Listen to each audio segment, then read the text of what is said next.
पौष मास का हर दिन शुभ है, नवा दिन है अति विशेष। कथा में हर भावना छुपी, हमें दे जीवन का मूल संदेश। ओम भास्कराय नमः। हरे कृष्णा। आज के नवे दिन की कथा हमें जीवन में आस्था और सत्य के मार्ग पर चलने की प्रेरणा देती है। आइए आज की कथा को सुनकर हम सभी अपने जीवन को पवित्र करें और शुभ बनाएं। श्री नारायण मुनि कहते हैं, नारद, राजा घर लौट तो गया पर उसके मन में युद्ध की ही बात भरी रही। इससे उसने लाखों सेना संग्रह करके फिर जमदग्नि मुनि के आश्रम पर जाकर आश्रम को दोबारा से घेर लिया। राजा की विशाल सेना को देखकर जमदग्नि मुनि के आश्रमवासी भय से मूर्छित हो गए। तब महर्षि ने मंत्रोच्चार पूर्वक बाणों का एक ऐसा जाल बिछाया कि उससे आश्रम भूमि पूरी तरह ढक गई। सारी सेना उसी में आबद्ध हो गई। तब राजा ने रथ से उतरकर महर्षि को नमस्कार किया। महर्षि ने उसे आशीर्वाद दिया। राजा ने फिर आक्रमण कर दिया। इस प्रकार कई बार राजा आक्रमण करता रहा, मूर्छित होता रहा, पर क्षमाशील मुनि ने उसका वध नहीं किया। बड़ा घोर युद्ध हुआ। अंत में राजा कार्तवीर्य ने दत्तात्रेय मुनि के द्वारा प्राप्त एक पुरुष का नाश करने वाली अमोघ शक्ति का प्रयोग किया। वह भगवान विष्णु की शक्ति थी। उसने मुनि के हृदय को बींध डाला। मुनि ने उसके आघात से जीवन विसर्जन कर दिया और वह शक्ति भगवान विष्णु के पास चली गई। अब मुनि के वध के बाद जगत में हाहाकार मच गया। कपिला गौ भी तात तात कहकर पुकारती हुई गोलोक को प्रस्थान कर गई। फिर राजा कार्तवीर्य अर्जुन ब्रह्म हत्या जनित पाप का प्रायश्चित करके अपनी राजधानी को लौट गया। इधर पतिव्रता महर्षि पत्नी रेणुका अपने पति के मरने से अत्यंत दुखी होकर रोने लगी। वे अपने पुत्र परशुराम को पुकारने लगी। उस समय योगी परशुराम पुष्कर में थे। वे उसी क्षण मानस गति से चलकर माता के पास आ पहुंचे। उन्होंने आते ही माता को प्रणाम किया और पिता की अंत्येष्टि क्रिया की तैयारी की। सारी बातें जानकर माता के युद्ध न करने का अनुरोध करने पर भी भार्गव परशुराम ने 21 बार पृथ्वी को क्षत्रिहीन करने की प्रतिज्ञा ली और राजा कार्तवीर्य अर्जुन के वध करने का प्रण कर लिया। फिर विलाप करती हुई पति शोक पीड़िता माता को समझाते हुए बोले, परशुराम जी ने कहा, माता, जो पिता की आज्ञा भंग करने वाले तथा पिता के हिंसक का वध नहीं करता वह महान मूर्ख है। उसे निश्चय ही रौरव नरक में जाना पड़ता है। आग लगाने वाला, विष देने वाला, हाथ में हथियार लेकर मारने के लिए आने वाला, धन का अपहरण करने वाला, क्षेत्र का विनाश करने वाला, स्त्री को चुराने वाला, पिता का वध करने वाला, बंधुओं की हिंसा करने वाला, सदा अपकार करने वाला, निंदक और कटु वचन कहने वाला, ये 11 वेद विहित घोर पापी हैं जो कि मार डालने योग्य है। इसी बीच वहां स्वयं महर्षि भृगु आ पहुंचे। वे मनस्वी मुनि अत्यंत भयभीत थे और उनका हृदय दुखी था। उन्हें देखकर रेणुका और परशुराम जी उनके चरणों में गिर पड़े। तब भृगु मुनि उन दोनों से ऐसी विदोक्त बात कहने लगे जो परलोक के लिए भी हितकारिणी थी। भृगु जी बोले, बेटा, तुम तो मेरे वंश में उत्पन्न और ज्ञान संपन्न हो, फिर विलाप कैसे कर रहे हो? इस संसार में सभी चराचर प्राणी जल के बुलबुले के समान क्षण भंगुर हैं। पुत्र, सत्य के सार और सत्य के बीज तो श्री कृष्ण ही हैं। तुम उन्हीं का स्मरण करो। वत्स, जो बीत गया सो बीत गया, क्योंकि बीती हुई बात पुनः वापस नहीं लौटती। जो होने वाला होता है वो होकर ही रहता है और आगे भी जो होने वाला होगा वो होकर ही रहेगा, क्योंकि प्रारब्ध जन्य कर्म सत्य होता है। भला कर्म फल भोग को कौन हटा सकता है? इसलिए बेटा, अब तुम प्रयत्न पूर्वक श्री कृष्ण का भजन करो। कौन किसके पितर हैं, कौन किसके पुत्र हैं, ये सभी इस दुस्तर भवसागर में कर्म रूपी लहरियों से प्रेरित हो रहे हैं। और पुत्र, ज्ञानी लोग कभी विलाप नहीं करते, इसलिए अब तुम भी मत रो, क्योंकि रोने के कारण आंसुओं के गिरने से मृतकों को निश्चय ही नरक में जाना होता है। भाई बंधु आदि कुटुंब के लोग जिस सांकेतिक नाम का उच्चारण करके रोते हैं अर्थात जिस जिसका नाम लेकर रोया करते हैं, उसे वे 100 वर्षों तक रोते रहने पर भी नहीं पा सकते, कि निश्चित है।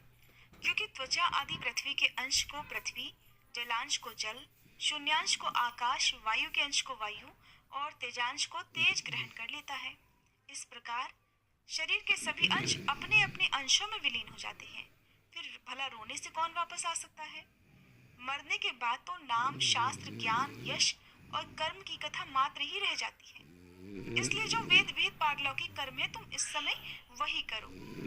इस प्रकार भृगु के उन वचनों को सुनकर महासाध्वी रेणुका ने भी उसी क्षण शोक का परित्याग कर दिया और मुनि से कहना आरंभ कर दिया कि हे ब्राह्मण, अब मैं अपने प्राणनाथ का ही अनुगमन करना चाहती हूँ। दूसरों को मान देने वाले ये मेरे पतिदेव आज मेरे ऋतुकाल के चौथे दिन मृत्यु को प्राप्त हुए हैं। इसलिए वेद वेत्ताओं में श्रेष्ठ है मुनि, बतलाइए अब इस विषय में कैसी व्यवस्था करनी चाहिए। मेरे कई जन्मों का पुण्य उदय हुआ है, जिसके फलस्वरूप आप सहसा उपस्थित हुए हैं। सुनकर भृगु मुनि कहने लगे, अहो महासती, तुम अपने पुण्यात्मा पति का अनुगमन करो, क्योंकि ऋतु का चौथा दिन पति के सभी कार्यों में शुद्ध माना जाता है। जो भक्ति दाता है वही पुत्र है, जो अनुगमन करती है वही स्त्री है, जो दान देता है वही बंधु है, जो गुरु की अर्चना करता है वही शिष्य है, जो रक्षा करे वही अभीष्ट देवता है, जो प्रजा का पालन करे वही राजा है, जो अपनी पत्नी की बुद्धि को धर्म में नियोजित करता है वही स्वामी है। रेणुका को समझाकर भृगु मुनि परशुराम जी से कहने लगे, महाभागवत्स, यहाँ आओ और इस अमांगलिक शोक का त्याग कर दो। हे भृगुनंदन, अपने पिता को दक्षिण सिर करके उत्तान कर दो, नया वस्त्र और यज्ञोपवीत पहनाओ और आंसू रोककर दक्षिण दिशा की तरफ मुंह करके बैठ जाओ। फिर भक्ति पूर्वक अरण्य से उत्पन्न हुई अग्नि हाथ में लो और पृथ्वी पर जो जो तीर्थ है उन सब का ध्यान करो। गया आदि तीर्थ, पुण्यमय पर्वत, कुरुक्षेत्र, सरिताओं में श्रेष्ठ गंगा जी, यमुना, कौशिकी, संपूर्ण पापों का विनाश करने वाली चंद्रभागा, गंडकी, काशी, पनसा, सरयू, पुष्पभद्रा, भद्रा, नर्मदा, सरस्वती, गोदावरी आदि नदियां, गंधमादन, हिमालय, कैलाश आदि पर्वत, वाराणसी, प्रयाग, पुण्यमय वन, वृंदावन, हरिद्वार और बद्री, इन सब का बार बार ध्यान करो। फिर चंदन, अगरू, कस्तूरी और सुगंधित पुष्प देकर और वस्त्र से ढककर पिता के शव को चिता के ऊपर स्थापित करो। तब भृगु मुनि के कहे अनुसार परशुराम जी ने अपने गोत्र वालों के साथ मिलकर वे सारा कार्य संपन्न किया। इसके बाद रेणुका ने वहां अपने पुत्र परशुराम को अपने हृदय से लगा लिया और परिणाम में सुखदायक कुछ वचन कहे कि बेटा, इस भवसागर में विरोध न करना संपूर्ण मंगलों का मंगल है और विरोध नाश का कारण तथा समस्त उपद्रवों का कारण है। इसलिए भयंकर क्षत्रियों के साथ विरोध न करना ही उचित है। किंतु मेरे सुनते सुनते तुमने जो प्रतिज्ञा की है उसे अवश्य ही पूर्ण करना चाहिए। इसके लिए तुम दिव्य मंत्रों के ज्ञाता भृगु और ब्रह्मा जी के साथ विचार करके जैसा उचित हो वैसा करना। सज्जनों द्वारा आलोचित कर्म शुभ कारक होता है। ऐसा कहकर रेणुका परशुराम को छोड़कर अपने पति का आलिंगन करके श्री हरि का ध्यान करते हुए परशुराम जी की ओर निहारती हुई चिता में ही सो गई। तब भाइयों के साथ परशुराम जी ने चिता में आग लगा दी। फिर भाइयों और पिता के शिष्यों के साथ वे विलाप करने लगे। इतने में ही सती रेणुका राम राम राम क्यों उच्चारण करके परशुराम जी के देखते ही देखते जलकर राख हो गई। तब अपने स्वामी का नाम सुनकर वहां श्रीहरि के दूत आ पहुंचे। वे सभी रथ पर सवार थे। उनके शरीर का रंग श्याम था। सुंदर चार भुजाएं थी, जिनमें शंख, चक्र, गदा और पद्म धारण किए हुए थे। उनके गले में वनमाला लटक रही थी और वे किरीट, कुंडल तथा रेशमी पीतांबर से सुसज्जित थे। वे उस रेणुका को रथ में बिठाकर ब्रह्मलोक में गए और जमदग्नि को लेकर श्री हरि के सन्निकट जा पहुंचे। वहां वैकुंठ में वे दोनों पति पत्नी निरंतर श्री हरि की परिचर्या, जो मंगलों की मंगल है, करते हुए श्री हरि के सन्निकट ही रहने लगे। नारद, इधर परशुराम जी ने ब्राह्मणों तथा भृगु जी के सहयोग से माता पिता की शेष क्रिया समाप्त करके ब्राह्मणों को बहुत सारा धन दान दिया। फिर गौ, भूमि, स्वर्ण वस्त्र, स्वर्ण निर्मित पलंग सहित मनोरम दिव्य शैया, जल, अन्न, चंदन, रत्न द्वीप आदि देकर बहुत सारे दान आदि की जो सामग्री थी उनका दान देकर वे ब्रह्मलोक को चल पड़े। ब्रह्मलोक में पहुंचकर परशुराम जी ने भक्ति भाव से अव्यय आत्मा ब्रह्मा जी को नमस्कार करके रोते हुए सारी घटना कह सुनाई। कृपामय ब्रह्मा जी ने सारी बातें सुनकर उन्हें शुभाशीर्वाद दिया और अपने हृदय से लगा लिया। भृगुवंशी परशुराम की बहुत से जीवों का विनाश करने वाली दुष्कर और भयंकर प्रतिज्ञा को सुनकर चतुर्मुख ब्रह्मा जी को महान विस्मय हुआ। वे प्रारब्धवश सब कुछ घटित हो सकता है ऐसा मन में विचार कर परशुराम जी से परिणाम में सुखदायक वचन में बोले। ब्रह्मा जी कहने लगे, वत्स, बहुसंख्यक जीवों का विनाश करने वाली तुम्हारी प्रतिज्ञा अत्यंत दुष्कर है, क्योंकि ये सृष्टि भगवान श्री हरि की इच्छा से उत्पन्न होती है। बेटा, उन्हीं परमेश्वर की आज्ञा से मैंने बड़े कष्ट से इस सृष्टि की रचना की है, किंतु तुम्हारी निर्दयतापूर्ण घोर प्रतिज्ञा सृष्टि का लोप कर देने वाली है। तुम एक क्षत्रिय के अपराध से पृथ्वी को 21 बार भूप रहित कर देना चाहते हो और क्षत्रिय जाति को समूल नष्ट कर देने की तुमने ठान ली है, किंतु ब्राह्मण, क्षत्रिय, वैश्य, शूद्र ये 4 प्रकार की सृष्टि नित्य है, जो श्री हरि की ही आज्ञा से बार बार आविर्भूत और तिरोहित होती है। अन्यथा किसी प्राक्तन कर्मानुसार तुम्हारी प्रतिज्ञा पूर्ण होगी। तुम्हें अपनी कार्य सिद्धि के लिए बहुत बड़ा परिश्रम करना पड़ेगा। इसलिए वत्स, तुम शिवलोक में जाओ और शंकर जी की शरण ग्रहण करो, क्योंकि भूतल पर बहुत से नरेश शंकर जी के भक्त हैं। जब वे शक्ति स्वरूपा पार्वती जी और शंकर जी के दिव्य कवच को धारण करके खड़े होंगे, तब महेश्वर की आज्ञा के बिना उन्हें मारने में कौन समर्थ हो सकता है। इसलिए जो विजय का कारण और शुभ कारक है, उस उपाय को तुम यत्न पूर्वक करो, क्योंकि उपाय पूर्वक आरंभ किए गए कार्य ही सिद्ध होते हैं। इसलिए तुम शंकर जी से श्री कृष्ण के मंत्र और कवच को ग्रहण करो। वह वैष्णव तेज परम दुर्लभ है। उसके प्रभाव से तुम शैव और शाक्त दोनों तेजों पर विजय पा सकोगे। जगदीश्वर शिव तुम्हारे जन्म जन्मांतर के गुरु हैं, इसलिए मुझसे मंत्र ग्रहण करना तुम्हारे लिए युक्त नहीं है, क्योंकि जो उपयुक्त होता है वही विधि है। कर्म भोग से ही मंत्र, स्वामी, स्त्री, गुरु और देवता प्राप्त होते हैं। जो जिनके हैं वे उनके पास स्वयं ही उपस्थित होते हैं, ये अटल सत्य है। हे भृगुनंदन, तुम त्रैलोक्य विजय नामक श्रेष्ठ कवच ग्रहण करके 21 बार पृथ्वी को भूप रहित कर डालोगे। दानी शंकर जी तुम्हें दिव्य पाशुपतास्त्र प्रदान करेंगे। उस दिए हुए मंत्र के बल से तुम क्षत्रिय समुदाय को अवश्य ही जीत लोगे।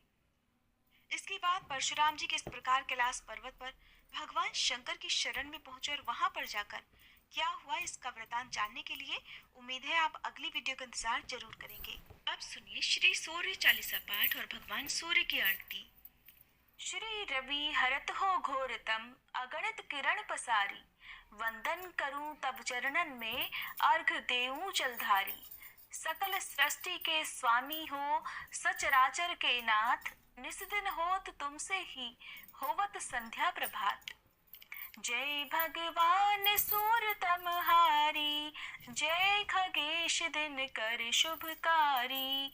तुम हो सृष्टि के नेत्र स्वरूपा, त्रिगुणधारी त्रैवेद स्वरूपा।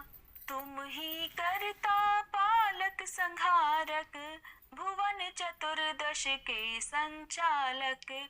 सुंदर बदन चतुर्भुजधारी, रश्मि रथी तुम गगन विहारी। चक्र शंख और श्वेत कमल धर, वर मुद्रा सोहत चोटे कर। शीश मुकुट कुंडल गलमाला, चारों तिलक तब भाल विशाला। सप्त अश्वरथ अति द्रुतगामी, अरुण साथी गति अविरामी। रक्त वरुण आभूषण धारक, अति प्रिय तोहे लाल पदारथ। सर्वात्मा कहे तुम्हें ऋग्वेदा, मित्र कहे तुमको सब वेदा। पंच देवों में पूजे जाते, मनोवांछित फल साधक पाते। द्वादश नाम जाप उद्धारक, रोग शोक अरु कष्ट निवारक। माँ कुंती तब ध्यान लगायो, दानवीर सूत कर्ण सो पायो। राजा युधिष्ठिर तब जस गायो, अक्षय पात्र वो वन में पायो। शस्त्र त्याग अर्जुन अकुरायो, बन आदित्य हृदय से पायो, विंध्याचल तब मार्ग में आयो, हाहाकार तिमिर से छायो। मुनि अगस्त गिरि गर्भ मिटायो, निज तप बल से विंध्य नवायो। मुनि अगस्त तब महिमा गाई, सुमिर भये विजयी रघुराई। तूहे विरोक मधुर फल जाना, मुख में ली नहीं तोहे हनुमाना। तब नंदन शनि देव कहावे, पवन के सूत शनि तीर मिटावे। यज्ञ व्रत स्तुति तुम्हारी कीन्ही, भेंट शुक्ल यजुर्वेद की दीन्ही। सूर्यमुखी खरितर तब रूपा, कृष्ण सुदर्शन भानु स्वरूपा। नमन तोहे ओंकार स्वरूपा, नमन आत्मा अरुकाल स्वरूपा। दिग दिगंत तब तेज प्रकाशे, उज्ज्वल रूप तुम्ही आकाशे। दश दिगपाल करत तब सुमिरन, अंजलि नित्य करत हैं अर्पण। त्रिविध ताप हरता तुम भगवन, ज्ञान ज्योति करता तुम भगवन। सफल बनावे तब आराधन, गायत्री जप सरल है साधन। संध्या त्रिकाल करत जो कोई, पावे कृपा सदा तब वोही। चित शांति सूर्यास्तक देव, व्याधि अपाधि सब हर लेवे। अष्टदल कमल यंत्र शुभकारी, पूजा उपासना तब सुखकारी। माघ मास शुद्ध सप्तमी पावन, आरंभ हो तब शुभ व्रत पालन। भानु सप्तमी मंगलकारी, भक्ति दायनी दोषण हारी। रविवासर जो तुमको ध्यावे, पुत्रादिक दुख वैभव पावे। पाप रूपी पर्वत के विनाशी, व्रज रूप तुम हो अविनाशी। राहु आन तब ग्रास बनावे, ग्रहण सूर्यता को लग जावे। धर्म दान तब करते हैं साधक, मिटत राहु तब पीड़ा बाधक। सूर्य देव तब कृपा कीजे, दीर्घ आयु बल बुद्धि दीजे। सूर्य उपासना कर नित ध्यावे, कुष्ठ रोग से मुक्ति पावे। दक्षिण दिशा तोरी गति जावे, दक्षिणायन वो ही कहलावे। उत्तर मार्गी तोरु रथ होवे, उत्तरायण तब वो कहलावे। मन और वचन कर्म हो पावन, संयम करता भलित आराधन। भरत दास चिंतन करत घर दिन कर तब ध्यान, रखियो कृपा इस भक्त पे तुम्हारी सूर्य भगवान। ओम जय सूर्य भगवान, जय हो दिनकर भगवान। जगत के नेत्र स्वरूपा, तुम हो त्रिगुण स्वरूपा। धरत सब ही तब ध्यान, ओम जय सूर्य भगवान। सारथी अरुण है प्रभु, तुम श्वेत कमल धारी। तुम चार भुजाधारी, अश्व है सात तुम्हारे। कोटि किरण पसारे, तुम हो देव महान। ओम जय सूर्य भगवान। उषा काल में जब तुम उदयाचल आते, सब तब दर्शन पाते। फैलाते उजियारा, जागता तब जग सारा। करे सब तब गुणगान, ओम जय सूर्य भगवान। संध्या में भुवनेश्वर अस्ताचल जाते, गोधन तब घर आते। गोधूली बेला में हर घर हर आंगन में, हो तब महिमा गान। ओम जय सूर्य भगवान। देव दनुज नर नारी, ऋषि मुनिवर भजते। आदित्य हृदय जपते, स्तोत्र ये मंगलकारी, इसकी है रचना न्यारी, दे नव जीवन दान। ओम जय सूर्य भगवान, तुम हो त्रिकाल रचयिता, तुम जग के आधार, महिमा तब अपरंपार। प्राणों का सिंचन करके भक्तों को अपने देते, बल बुद्धि और ज्ञान। ओम जय सूर्य भगवान, भूचर जलचर खेचर, सबके हो प्राण तुम्ही, सब जीवों के प्राण तुम्ही। वेद पुराण बखाने, धर्म सभी तुम्हें माने, तुम ही सर्वशक्तिमान।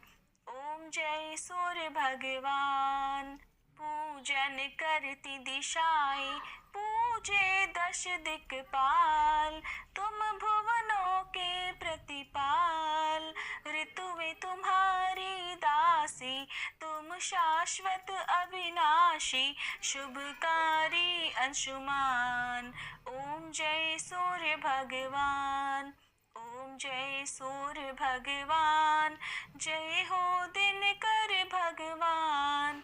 जगत के नेत्र स्वरूपा, तुम हो त्रिगुण स्वरूपा, धरत सब ही तब ध्यान। ओम जय सूर्य भगवान, ओम जय सूर्य भगवान। वेद स्वरूपा, तुम ही करता पालक संहारक, भुवन चतुर्दश के संचालक। सुंदर बदन चतुर्भुजधारी, रश्मि रथी तुम गगन विहारी। चक्र शंख और श्वेत कमल धर, वर मुद्रा सोहत चोटे कर। शीश मुकुट कुंडल गलमाला, चारु तिलक तब भाल विशाला। सप्त अश्वरथ अति द्रुतगामी, अरुण साथी गति अविरामी। रक्त वरुण आभूषण धारक, अति प्रिय तोहे लाल पदारथ। सर्वात्मा कहे तुम्हें ऋग्वेदा, मित्र कहे तुमको सब वेदा। पंचदेवों में पूजे जाते, मनोवांछित फल साधक पाते। द्वादश नाम जाप उद्धारक, रोग शोक अरु कष्ट निवारक। माँ कुंती तब ध्यान लगायो, दानवीर सूत कर्ण सो पायो। राजा युधिष्ठिर तब जस गायो, अक्षय पात्र वो वन में पायो। शस्त्र त्याग अर्जुन अकुरायो, बन आदित्य हृदय से पायो। विंध्याचल तब मार्ग में आयो, हाहाकार तिमिर से छायो। मुनि अगस्त गिरि गर्व मिटायो, निज तप बल से विंध्य नवायो। मुनि अगस्त तब महिमा गाई, सुमिर भये विजयी रघुराई। तोहे विरोक मधुर फल जाना, मुख में ली नहीं तोहे हनुमाना। तब नंदन शनि देव कहावे, पवन के सूत शनि तीर मिटावे। यज्ञ व्रत स्तुति तुम्हारी कीन्ही, भेंट शुक्ल यजुर्वेद की दीन्ही। सूर्यमुखी खरितर तब रूपा, कृष्ण सुदर्शन भानु स्वरूपा। नमन तोहे ओंकार स्वरूपा, नमन आत्मा अरु काल स्वरूपा। दिग दिगंत तब तेज प्रकाशे, उज्ज्वल रूप तुम्ही आकाशे। दश दिगपाल करत तब सुमिरन, अंजलि नित्य करत हैं अर्पण। त्रिविध ताप हरता तुम भगवन, ज्ञान ज्योति करता तुम भगवन।